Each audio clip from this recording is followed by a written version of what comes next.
The goal for this week is to get these naughty chickens tucked away in their new coop living in the orchard area. But it's not all fun and games here. We've had our roof on an outbuilding come off and all sorts of things. So I'll take you along for the ride. If you are new to our channel, welcome. And if you're not, welcome back. Our family of 5, we relocated from an arid zone in northwest Victoria down to southwest Victoria, and it's a whole sea change. We decided to buy an abandoned house and property, and we're just going to turn it into our own homestead. And as usual, there's always going to be some antics like these chickens lately. They have been getting out of our fences, and that is a main road right there. I mean, thankfully, none of them have gone on the road, but I have to continuously entice them back in. And Tim has been working on the chicken coop. So if you want to see previous videos of that, we kind of just share week to week of what we're up to. So I have got them scattered throughout other videos. But this week we are moving them in, and I am a little bit relieved because we have so much going on.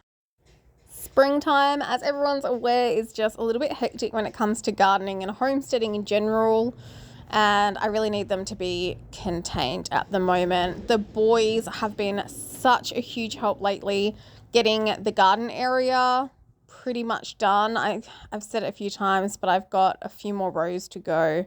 I've got about 5, almost 6 rows that we still need to get in, but this is our progress so far and we're really happy with it.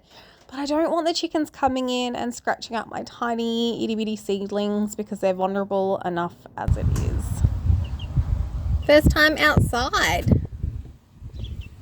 They're all scared now, but they have been pecking the grass and sunbaking. So we have 4 chicks. They're big scaredy cats. Well, we just had a massive bang. It has been so windy today. And this is now what we have to deal with. So the whole roof on our outbuilding has just... And my biggest concern is like all of these are really loose now. So as you can see, some of them have come down and others have not. I don't think Tim's bike had any drop on it, but I can't even get it out because this roof is now in the way. And the boys are just going to clear out some things like our seats from the cruiser because we do not want them to get water damaged.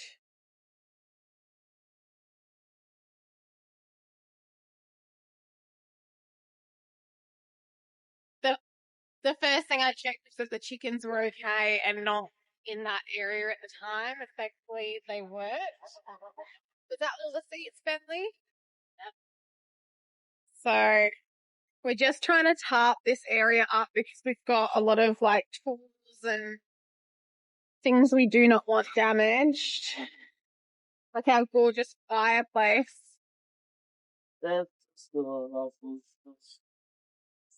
down to the top. And it's going to rain. The laundry is out of action. Oh my goodness. So I'm hoping this will be okay just out like this, even if it rains a little bit. I don't have another tarp. I guess if it's not okay and it doesn't survive, then the insurance will need to cover that. This is super sketchy. Oh, got stuff all in my hair. What else okay? Oh, I think that's everything. So the tank's been crushed all up the top.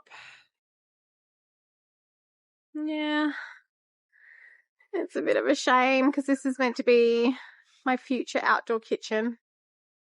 Anyway, I'm hoping that... I don't know. I guess I don't know. We just really don't know if they'll even cover, like, what the insurance will cover. Whether they'll just say, to tear it down. It's just that, we're storing so much stuff in there because We've already got a third of the house that's not livable, and now this has happened. Oh well. All the other buildings seem to be okay. We seem to have still got the roof on our main shed. The old wood shed that the chickens are living in. So, yeah, it's not all bad. And the garden shed has survived. I was chatting to some of the parents down at the school because it all happened as I basically had to leave and pick up Bentley from school. And yeah, apparently it's meant to be this windy for the whole of October, like these huge gusts and stuff coming through. So, yeah, never a dull moment. Tim's been working really hard out here on the chook pen.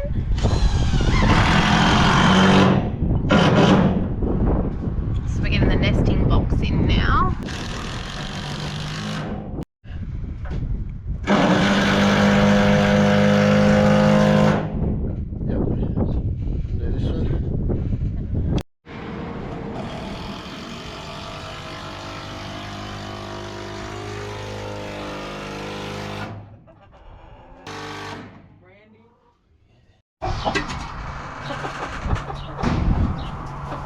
Hi, Joe! Hey, is that?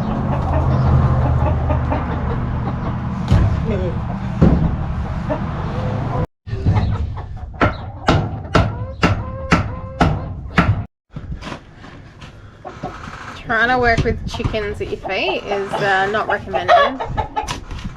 Since you're a good liar, I'm not a good eater.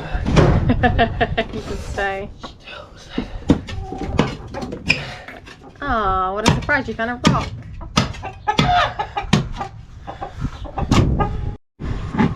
And all the worms, Gigi.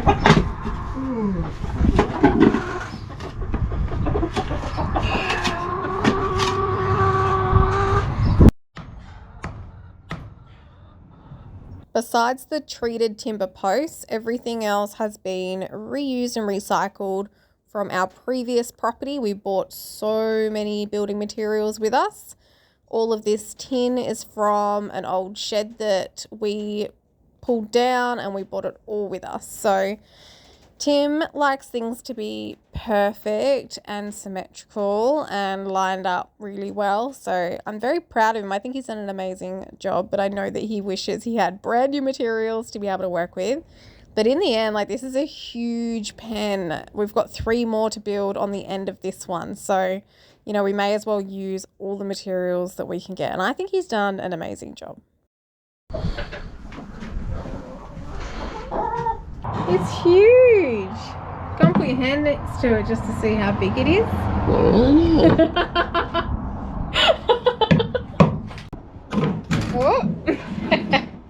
That looks good. So we've got 5 nesting boxes because this is going to be the main coop for our layers. And we kind of guesstimate that we're going to have around 30 birds at a time roughly in this area. So we'll get some broody hens. They'll be moved once they do go broody, but this gives us a space for them to lay and go broody, and we can access the eggs on the outside. Tim's also angled this top bit. We're hoping to stop them from roosting on it. We had a bit of melamine, but it wasn't long enough and it would have been a bit slippery for them. But, you know, it's probably going to be a bit of an issue, but I know that they like having the top on. They just feel a bit safer, I think. So, yeah, it's good. This is just scrap wood, isn't it? Yeah, it's just stuff I've had laying around that I need to use. Which is why it's a little bit dodgy, but it works. No, it's perfect. For what we need. I mean, it's for chickens, so yeah, it's doesn't need to be, yeah. Tim wants it perfect. I know. But I think it, you know, it's for chickens. They don't care how perfect or non-perfect it is. Snow's still, this is the nesting boxes we usually use. Oh, she's laid her egg now. Maybe she'll come out. She's the Sussex cross that always seems like she's going to go broody and never does. Hello.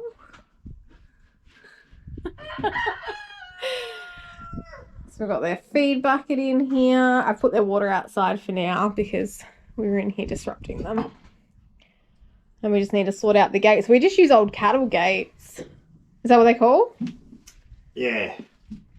And they work really well for perches. We've got a load of them down the back that we're not going to use because we're not going to have cattle. We're going to have sheep, and you can't use those. So that's really inconvenient for us. Works out well. It's all reused stuff here.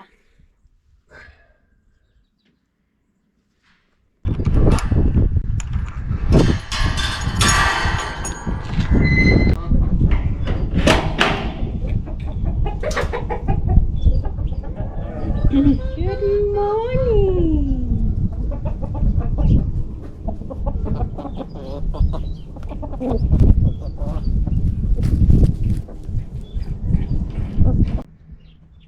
So it's going quite well.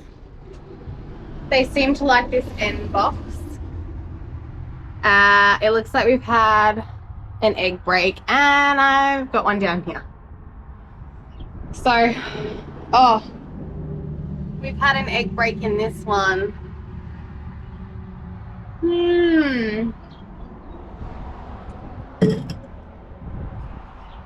Well, that's inconvenient. I think they're just getting used to it still, so I'm happy that they are like predominantly using the egg boxes. But I'm gonna wait a little bit. I'm gonna clean up this box, but then I'll collect the eggs from the other side a little bit later. Give them a little bit of time to finish laying all the eggs so I can collect them all in one go. I actually wonder if someone ate the egg because there's no sign of the egg. There's like one little bit of shell there. We haven't had any egg eaters as yet. This would be the first one, but I guess we'll have to wait and see what happens.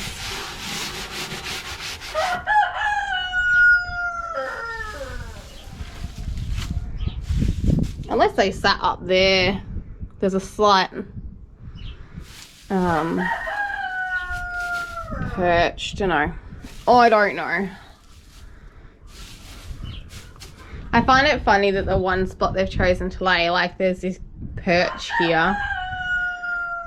It looks super awkward, but anywho, they do have plenty of choices now. We figured if any of them went broody, that way we had plenty of space and room for them.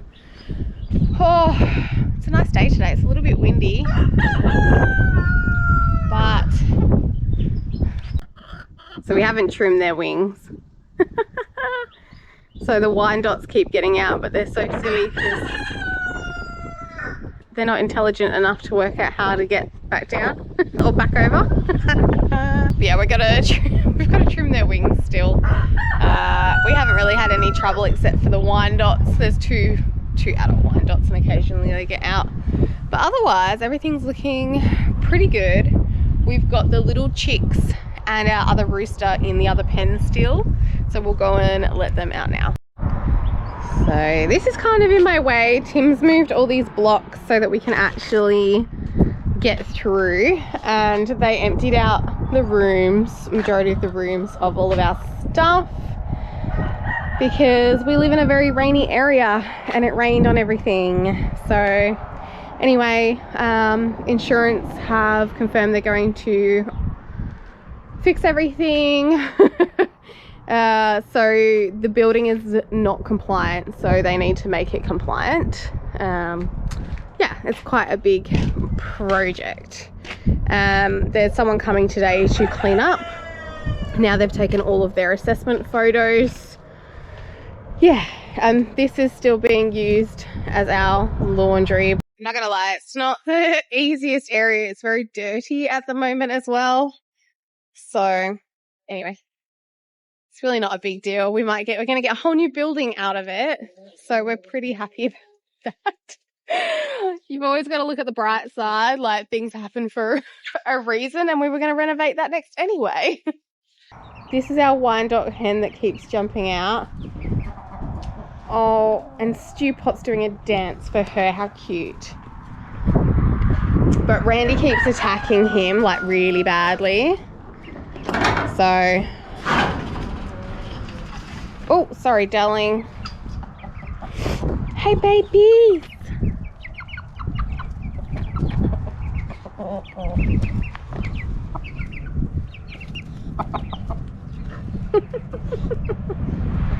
The chaos that is.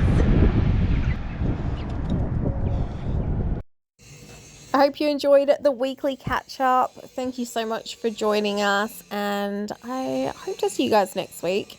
If you enjoyed it, please chuck us a like and subscribe to the channel for future updates. Have an amazing weekend, everyone, and we will see you all very soon.